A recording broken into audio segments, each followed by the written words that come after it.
hay'adda Amoud Foundation ayaa maanta waxa ay deeq raashin oo dhan 500 oo qoys gaarsiisay deegaanka Fadhigaab oo ka tirsan degmada Gar-adag halkaas oo ay ku sugan yihiin kumanaan qoys oo ku barakacay abaartii dalka soo martay magaalada Fadhigaab ayaa meeshii ay dhawaan ku dhex martay shaqaaqadu beelaha walaalaha waxaana ay bulshada halkaas ku sugan la ildaran tahay duruufaha ay sababeen abaaraha iyo colaadaha sokeeye ugu horeyntiina waxa halkaas ka hadlay gudoomiyaha Geeska Afrika ee hay'adda Amoud Foundation Abdi Wahaab Ahmed waxa uu sheegay in hay'addu caawiso goobaha ay ku sugan yihiin dadka jilicsani waxaana ka mahad celiyay dadka danyarta ee ku sugan deegaanka Fadhigaab Fadhigaab waan iman jirnay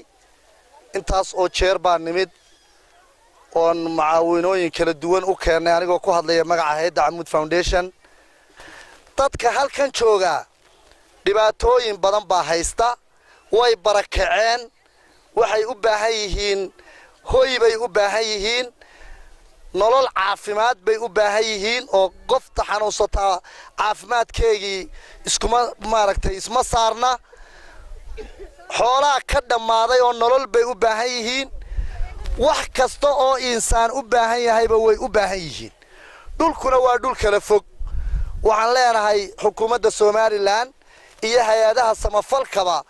ha loo soo gurmado bulshadan anagu umaanaan keenin wax kaafi kara laakiin arrinkayagu waa baaq weey emergency baan ahayn dhiig joojin weey laakiin ummadda bulshada ugu dhow kuwa dhow iyo kuwa fogba waxaan leenahay ummadan ha la soo gaaro ha loo soo gurmado hay'addan Amoud Foundation waxay noo keentay raashinka aragtaan ee ku fadhiisada ah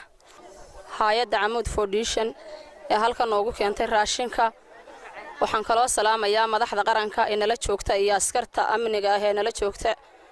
waxaan salaamayaa haweenka halkan isugu yimid reer Fadhigaab waxaan leeyahay